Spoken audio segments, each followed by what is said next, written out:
So in the ancient land of India, हमारे भारत में ये कल्चर चला आ रहा है इन हिंदुइज्म रिलीजन कि हम अपने बड़े बुजुर्ग के पैर छूते हैं। जितना बड़ा इंसान, जितनी बड़ी उसकी उपलब्धि, जितनी बड़ी उसकी औकात, जितना बड़ा उसका नाम, हम उतना ज्यादा उसका पैर छूते हैं। कोई बड़ा स्पिरिचुअल लीडर आ गया तो हम तो अपने आप को सरेंडर कर देते हैं, हम उसके सामने लेट जाते हैं कि आप मेरे ईश्वर हो, आप मेरे गॉड हो। मैंने अपने आप को आपके सामने सरेंडर कर दिया है। मेरी आत्मा, मेरा कपड़े, मेरे सब कुछ आपके ऊपर निछावर हो चुका है। हम इसको जानते भी, हम इसको मानते भी। ये सालों साल से चला आ रहा है। ये हम महाभारत रामायण के टाइम से देख रहे हैं और हम उसको बस फॉलो कर रहे हैं लाइक अ मशीन। हम एक मशीन ही तो है। हम करते क्या है, एक मशीन को कमांड दे दिया है, हम उसको फॉलो कर रहे हैं। बचपन से लेकर अभी तक हम एक मशीन ही तो है। हम सुबह उठते हैं, पहले हम स्कूल जाते थे, अब हम जॉब पे जाते हैं, हम नहाते हैं, खाना खाते हैं, फिर आते हैं, ये रोटेट हो रहा है, चलते चले आ रहे हैं और हम बस एक मिमिक्री आर्टिस्ट हो चुके हैं। एक बंदर जैसे एक मिमिक करता है ना, बस हम वही कर रहे हैं क्योंकि सब लोग कर रहे हैं। सब लोग पैर छू रहे हैं तो हम भी पैर छू रहे हैं। कभी हमने सवाल पूछा है कि हम क्यों पैर छूते हैं? क्या ये सही भी है?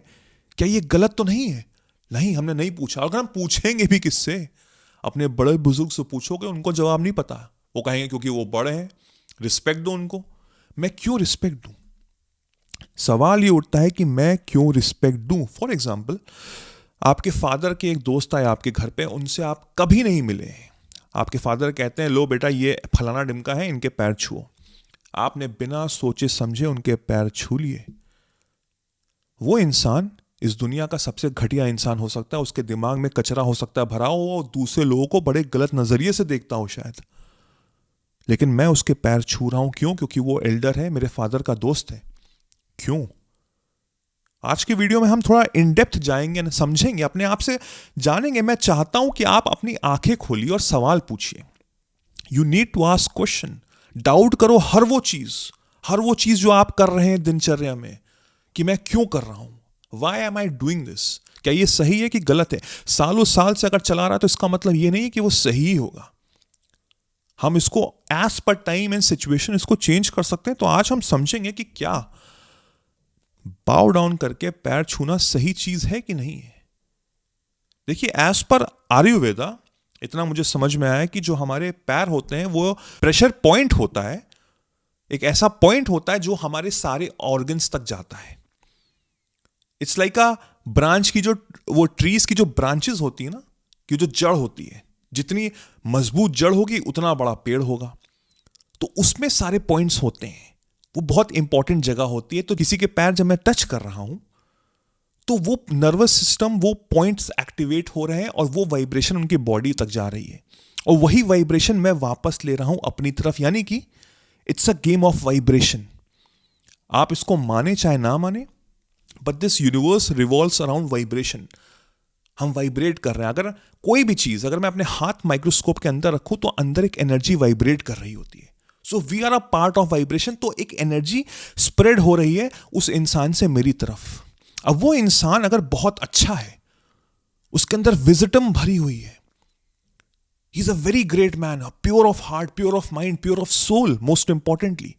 तो जब आप उसके पैर छू रहे हैं तो आप वो विजडम अपनी तरफ ले रहे हैं, क्योंकि आपने वो रिस्पेक्ट दी उस इंसान को, वो चीज एक्टिवेट हुई और वो चीज आपके पास आ रही है। बट अगर वो इंसान दो कौड़ी का है, वो घटिया इंसान है, तो इसका मतलब ये हुआ कि वो चीज मैं वाइब्रेट कर रहा हूं अपनी तरफ, वो एनर्जी मैं अपनी तरफ खींच रहा हूं। तो क्या ये सही है कि गलत है? आप खुद बताइए। क्या मुझको बताने की जरूरत है? जब तक मैं नहीं समझूंगा, नहीं जानूंगा कि वो इंसान कैसा है, मैं क्यों उसको रिस्पेक्ट दूं। Simple as that. मैं क्यों उसको रिस्पेक्ट दूं? एक ट्रेडिशन को हमने पकड़ा हुआ है कि हिंदुइज्म में आता है। यस, जो हिंदू कल्चर है वो बहुत ही सॉफ्ट और एक बहुत ही स्पिरिचुअल कल्चर है, जहां पे हम एक दूसरे की रिस्पेक्ट करते हैं। बट हम पहले किसकी रिस्पेक्ट करते थे? जो गुरुकुल के टीचर्स थे, जो बड़े बड़े स्पिरिचुअल लीडर्स थे, जिन्होंने कुछ उपलब्धि हासिल की है, हम उनके पैर छूते थे। सबके थोड़ा ना पैर छूते थे। अब हम क्या हो गए? एक मशीन हो गए। जस्ट लाइक अ मशीन, हम बस जाके पैर छू रहे हैं और उस पैर छूने में भी कोई इमोशंस अटैच नहीं है। It's like we are doing it like it, बस हम कर रहे हैं। बट जब एक दिल से चीज आती है, when you know that person कि हाँ this person is right, ये बहुत सही पर्सन है, इसने जिंदगी में कुछ उखाड़ा है और मेरी आंखों में इसकी बहुत ज्यादा रिस्पेक्ट है। अब मैं इसकी पैर छू रहा हूं तो उसकी विजडम मेरे पास आ रही है। बट वहीं पे अगर मैं एक मैकेनिकली उसके पैर छू रहा हूं लोगों के, जिनको मैं पहली बार मिला हूं, जिनको मैं जानता तक नहीं हूं, जो बहुत ही घटिया है, जो एक मखौटा पहने हुए हैं कि आप एक साधु बाबा बने हुए हैं, भगवा पहने हुए हैं, और आप अंदर से आपके कचरा भरा हुआ है और आप उनके पैर छू रहे हैं, तो आपको वो कचरा ही मिलेगा। तो क्या फायदा इस कचरे का? क्यों हमको पैर छूने ऐसे लोगों के? Why do we have to do it? Simple as that. Be a rebel, rebellion बनो, सवाल करो हर उस चीज के जो आप कर रहे हो दिन भर में। ये जो ट्रेडिशन है हमारा, ये जो रिलीजन है हमारा, हमने इसको ऐसे पकड़ के रखा हुआ है एक बोझ की तरह अपने सीने पे, उसको लेके घूम रहे हैं। दुर्भाग्यवश वो शायद आपकी बिल्कुल मदद नहीं कर रहा है, क्योंकि ये इस तरह के जो आउटडेटेड ट्रेडिशन है, ये एक पत्ती की तरह जो पेड़ से गिर चुके हैं। अब वो पत्ती नीचे गिर चुकी है, वो इस समय बहुत शायद खूबसूरत लग रही है, लेकिन अब उसमें कोई जान नहीं है, क्योंकि अब वो खुद की कोई शक्ति नहीं है। वो अब एक धरती का हिस्सा बन जाएगी, उसके बाद वो सिर्फ एक एशेज रह जाएंगे। तो ये ट्रेडिशन इसी तरह है। जानो मत, मानो। मानो वो चीज जो तुम्हारी जिंदगी में इस समय एप्लीकेबल हो रही है। जैसे भगवत गीता में कहा है ना कि you are not the body, you are not the mind, you are a spirit, an eternal spirit, ever free. तुम ना ही बॉडी हो, तुम ना ही माइंड हो, तुम एक सोल हो, तुम एक स्पिरिट हो, तुम एक आत्मा हो जो बिल्कुल फ्री है। वो बिल्कुल फ्री है। तो उस बॉडी को मत देखो, ना ही उस माइंड को देखो, उस आत्मा को देखो जिसके तुम पैर छूने जा रहे हो, क्योंकि वो आत्मा से आत्मा का जब तक कनेक्शन ना हो तो मत पैर छूना। बहुत कचरा भरा है इस समय दुनिया में। क्यों पैर छूने तुमको? क्यों अपनी उसकी नेगेटिव पावर लेनी है तुमको? ऐसे मैं हजारों केसेस जानता हूं, बिलीव मी, जहां पे वो 60-65 साल का इंसान, चाहे उसने पता नहीं कुछ अकम्पलिशमेंट किया है कि नहीं किया है, वो बस एक कपड़ा पहने हुए है, वो एक मखौटा लगाए हुए है, और लोग समझते हैं कि बहुत ही बड़ा गुरु आदमी है, क्योंकि वो उम्र में ज़्यादा है तो उसके पास शायद एक्सपीरियंस ज़्यादा है। तो भाई इनके चरण तो हमको छूने ही है। हम नहीं जानते इनको, पूरी दुनिया छू रही है तो मैं भी आत्मसमर्पण कर लूंगा। और शायद वो बहुत ही घटिया इंसान हो, उसके दिमाग में सिर्फ गंदगी चल रही हो। और वहीं पे एक 15 साल का बच्चा है, एक 15 साल का बच्चा है जो बिल्कुल प्योर ऑफ हार्ट है, जो इसके अंदर विजडम भरी हुई है, जिसके अंदर इतनी एजुकेशन ऑफ नॉलेज है टुवर्ड्स लाइफ कि आप शायद सोच भी नहीं सकते। तो मैं उसके पैर छूऊंगा, मैं उसके पैर छूऊंगा, क्योंकि मुझे वो विजडम लेनी है। मुझे उस ईगो को शांत करना है। ईगो नहीं आनी चाहिए। We are a spirit. Spirit की कोई उम्र नहीं होती है। उस 15 साल के बच्चे का ज्यादा एक्सपीरियंस है विजडम को लेके। उस 65 साल के कचरे स्पिरिट में कुछ नहीं रखा है। एक स्टोरी सुनाता हूं, मुझे याद आ गई, अष्टवक्र गीता में मैंने पढ़ी थी। अगर आपने अष्टवक्र गीता नहीं पढ़ी है, I highly recommend to read it. बल्कि मैं तो कहूंगा कि अगर भगवत गीता छोड़ दो थोड़े टाइम के लिए, लेकिन अष्टवक्र गीता जरूर पढ़ो। भगवत गीता तो पूरी दुनिया पढ़ती है, उसको बड़ा ही एक मटेरियलिस्टिक वर्ल्ड में बना दिया है, उसकी कहानियां बना दी है, लेकिन अष्टवक्र गीता की इतनी वैल्यू नहीं। I don't know why, but I highly recommend it. अब अष्टवक्र गीता क्या है? अष्टवक्र एक टीनेजर है, कह सकते हैं, जो अष्टवक्र मतलब कि 8 जगह से टूटा हुआ। उसकी बॉडी बिल्कुल पैरालाइज थी, समझ लीजिए 8 जगह से वो टूटी हुई थी। अब उसकी कहानी यह है कि जब जो उसके फादर हैं वो बहुत बड़े स्कॉलर थे, बहुत बड़े टीचर थे। जब वो पेट में था अपनी माँ के, तो वो उनके सामने वेदास रखते थे, सारे वेद पुराण पढ़ते थे। तो कहानी यह है कि उसके माँ के पेट से आवाज आई उस बच्चे की कि बंद करो, ये क्या कचरा सुना रहे हो मुझे, ये किसी काम का नहीं है, कोई वैल्यू नहीं है इन सब बातों की, ये सिर्फ एक शब्द है, इनके सामने मेरे को मत रखो, मैं नहीं पैदा होऊंगा ये सब सुन के। इस धरती और इस दुनिया की कहानी कुछ और है। उनके फादर रहे पंडित, बहुत बड़े स्कॉलर, उनके अंदर ईगो भरा हुआ था, उन्होंने गुस्से में आके मुक्का मार दिया।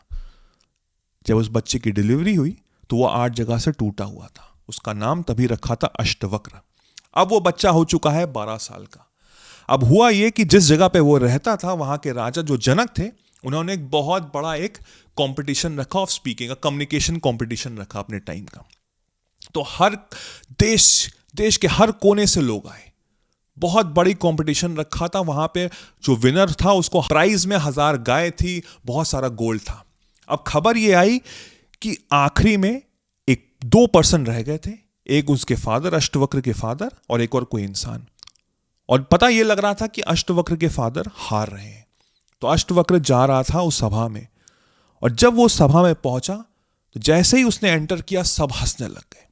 जितने भी पंडित थे, जो हजारों की तादाद में थे, वो सब हंसने लग गए उसकी तरफ देख के, और उनको देख के अष्टवक्र उनसे भी ज्यादा हंसने लग गया, खूब तेज तेज हंसने लग गया। जो राजा जनक थे उन्होंने सबको रोका और कहने लगे कि वो सब तो हंस रहे हैं, मुझे समझ में आ रहा, तुम क्यों हंस रहे हो? अष्टवक्र ने कहा कि मैं हंस इसलिए रहा हूं क्योंकि ट्रुथ डिसाइड हो रहा है इतने सारे चमारों के बीच में। ये चमार क्यों आए हैं यहां पे, क्यों बुलाया है आपने इन सबको? वो सब गुस्से में आ गए, हम पंडित हैं, हमको चमार कैसे बोल दिया? उस समय चमार को जो लेदर का वर्क करते थे, जो शूज बनाते थे, उस टाइम की बात है ये, उनको चमार बोला जाता था। तो वो बहुत ऑफेंड हो गए। तो उसने यही बोला अष्टवक्र ने कि तुम सारे जो चमार हो वो क्या देख रहे हो? वो मेरी स्किन को देख रहे हो जो 8 जगह से टूटी हुई है, तुम उसको देख के हंस रहे हो। अगर तुमने कभी अंदर झांक के देखा होता तो मुझसे स्ट्रेट और मुझसे प्योरेस्ट इंसान इस दुनिया में कोई नहीं दिखेगा। तो तुम चमार ही तो हो जो सिर्फ स्किन देख रहे हो। मेरी बॉडी ट्विस्टेड है, मेरी बॉडी टेढ़ी है 8 जगह से, बट मैं नहीं, मैं बहुत ही प्योर और बहुत ही स्ट्रेट हूं। जनक की आंखें खुल गई और उन्होंने कहा, हां सही कह रहे हो। सबको चुप कराया कि शांत रहो, सही बोल रहा है। और ये कहानी यहीं खत्म हो गई। दूसरे दिन देखा कि राजा जा रहे थे कहीं पे अपनी पूरी फौज को लेके, और वहीं पे अष्टवक्र पानी भर रहा था नदी के किनारे। उन्होंने अपने रथ को रुकाया और चाहते ही अष्टवक्र के कदमों पे जाके अपने आप को समर्पण कर दिया। और उन्होंने कहा कि मेरा उस समय करज नहीं था, मेरे अंदर उतना करज नहीं था, मुझे माफ कर देना। बट आज से मैं चाहता हूं कि आप मुझे ज्ञान दें। क्या आप हर दिन आ सकते हैं मेरे राजमहल में? और मुझे वो विजडम चाहिए। वो 15 साल का था और उस देश के राजा ने अपनी ईगो को साइड में करके उस 15 साल के बच्चे को, इतने सारे पंडित, इतने सारे स्कॉलर्स आए थे उस कम्युनिकेशन डिबेट का हिस्सा होने, लेकिन छोड़ के उस 15 साल के बच्चे के सामने बाउ डाउन किया। क्योंकि उन्होंने वो जो मुखौटा लगाया हुआ था वो हटा दिया था। जिस मुखौटे से वो देख रहे थे पूरी दुनिया का, वो हटा दिया था और सामने एक प्योरिटी दिख रही थी, एक सोल दिख रही थी। आपको भी वो सोल देखनी है। मत छुओ पैर अनजान लोगों के, मना कर दो। अपनी डिग्निटी रखो, अपने ईगो रख लो। सवाल करो कि क्यों। अगर घर में कोई ऐसा इंसान है, चाहे तुम्हारे पिताजी ही क्यों ना हो, अगर वो खराब इंसान है, किसी के तुम्हारे फादर बन गए, अगर वो खराब इंसान है तो इसका मतलब ये थोड़ी ना कि रिस्पेक्ट दो। पैर छूना जरूरी नहीं है। शराब पी रहे हैं, मारपीट कर रहे हैं, गाली गलौज कर रहे हैं, घर का माहौल खराब किया, तो क्यों पैर छूने भाई? क्यों पैर छूने? तब तो जानते हो तुम। सवाल करो कि मैं क्यों पैर छूं तुम्हारे? कौन हो तुम? You know what is the highest form of respect? वो पैर छूना नहीं होती, नमस्ते करना नहीं होती, वो होती है साइलेंस। वो होती है साइलेंस। जब आप साइलेंटली हर चीज ऑब्जर्व कर रहे हैं, जब आप साइलेंटली ऑब्जर्व कर रहे हैं कि हवा चल रही है, वो आवाज आ रही है, वो महसूस कर रहे हैं आप साइलेंटली ऑब्जर्व कर रहे हैं पेड़ का हिलना, आप साइलेंटली ऑब्जर्व कर रहे हैं एक स्माइल जो बहुत दूर बैठी हुई है कहीं अपनी दुनिया में, अनजान इंसान, वो स्माइल कर रहा है, आप उसकी तरफ देख रहे हो। That is a form of respect. आप समझ पा रहे हो? आप समझ पा रहे हो उस इंसान को जो एक मूर्ति पे हाथ जोड़े खड़ा हुआ है, पूरा उसने अपने आप को सरेंडर कर दिया है। आप अगर एक एथीस्ट है तब भी आप समझ पा रहे हैं वो एनर्जी कि उसने अपनी पूरी जिंदगी उस मूर्ति पे समर्पित कर दी है और उस मूर्ति पे उसकी जान छुपी हुई है। आप समझ पा रहे हो? आप उसको रिस्पेक्ट करोगे। वो रिस्पेक्ट है, एटलीस्ट उसके अंदर प्योरिटी तो है। बट सवाल ये उठता है कि क्या तुम्हारे अंदर इतनी हिम्मत है रिबल होने की? Can you be a rebellion? अरे तुम अपनी जिंदगी अपने टर्म्स में नहीं जी रहे हो। क्या कर रहे हो इस समय? क्या करना चाहते हो? क्या वो कर रहे हो? मुझे तो नहीं लगता। तुम तो बस एक रेस का हिस्सा हो। तो छुओ पैर, झुको, पैर छुओ। क्या जा रहा है? क्या फर्क पड़ रहा है? यही पूछ सोच रहे होगे ना? करो।